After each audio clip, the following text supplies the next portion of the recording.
Gall's Garage. That's okay.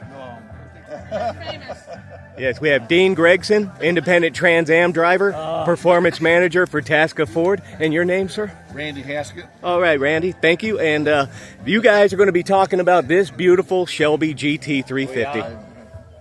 You're going to charge him pretty soon for all this entertainment he has. No. I got this car in 1971. Yeah. And I've had it ever since. It's all original.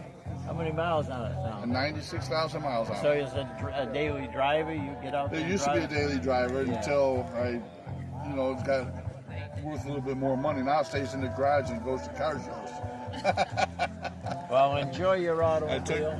When I turned 16, I took my driver's license test in it. Yeah. Wow, that is cool, man. Yeah, not too many people can say that. Yeah. And Dean, What? can you tell them about Carroll Shelby? What about? What do you want? Well, me to you- tell? you- I Did can't you meet tell you Carroll Shelby? everything because I know. I'm just saying the experiences because you worked with the man. And I worked for him. Yeah. 65. I raced the R101, the GT350, and never lost a race. But one time I was leading overall at Lime Rock, where everything A production, B production. So you know Ken Miles too? Oh, Kenny, Yeah? yeah. And I'll tell you a story about him quick. But my left front suspension collapsed just before. I went over the hump, down the straight, and went to get down under the brakes, and I couldn't steer the car.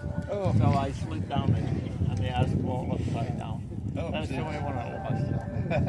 But now, Mr. Shelby was very, very good to me. But Mr. Tasca refused the car after ordering it. And I testing it out in the Mojave Desert with Kenny Miles and Right? Jerry Titus and those guys from the shop. I wanted to drive my car, so Shelby made a deal for me to go to Worcester, and they paid me for the race that whole summer. That's a good deal. That's cool. Yeah, we had a lot of Fantastic. fun. Awesome. But I mean, one of my favorite cars was my Boss 302. Yeah. Trans Am Mustang. Red number 28, right? Yeah. 69 and 70. Yep. Yep. Well, he said 69 and 70. What happened was that Ford built the car for me on a Monday night, and we raced it 69. And then when the 70 came out, the nose changed. The nose changed. Yeah, from 4 headlights to 2 headlights. Yeah. So then they had no serious. Just a race car only. Yeah. And so they sent me a new nose and the stripes to change it to a 70. In fact, I was watching all these They were all races. leftover parts. Yeah, I was watching the races yesterday on the computer. I went into the Trans Am series for 1970 for the whole year, and I said, well, you made 500 here, you made 1,200 there. Now the purses in those days were only $50,000 overall, you know. So my buddy Mark Donnie and Connelly Jones, they fought Right. for number one. I know them guys well, yeah. Yep. Have a great Nice to day. meet you, Enjoy sir. your All car. right, guys. Yes, sir. All right. Nice meeting you, man. Fantastic. Have a good day. Thank you. Let's have a quick look at this Shelby. As you can see, it's got patina on it. It's from back in the day, man, and you don't see this often. You know, cars like this, you would normally have them restored, but take a look at this. This is beautiful. Absolutely beautiful. 69 GT350. Randy's the owner. And then facing it is a white GT500 over here. Hi, ladies. All right, now what? What does this look like? All right. Take a picture of that. You want We're just looking at it. Yeah, while you're here. This one looks restored. Is this your car? This is my car. Okay. I wanted to introduce you to my friend Dean Gregson, Hey, Dean. independent Trans Am racer, 69 and 70, and the performance manager at Tasca Ford. I don't know why you get 69 instead. I actually started without them star in 68. I raced my own car in 69, 70, 71, and 72 I filled in for Ford when they were having a heat problem for drivers. But that's okay. Yeah, so you don't have to. Did you buy this new?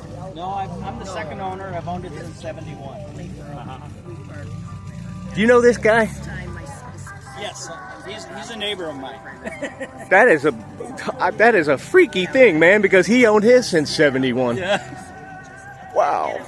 You can't make that stuff He's up, got man. a good story about how he came about his too. Yes, we just got done interviewing him. Did you? Yes. So that's why you're the second part, just by happenstance, I guess. You know, and Dean is here. It's pretty original now. The Coney shocks somebody put in. It came with Coney's. It I did? swapped it to Monroe's way back when, and I put Coney's back on. Oh, okay. We had a lot of fun with this car. Yeah. Well, yeah, with a Cobra Jet. We started with a 67. We built a KR8 after Mr. Tasca's personal driving car.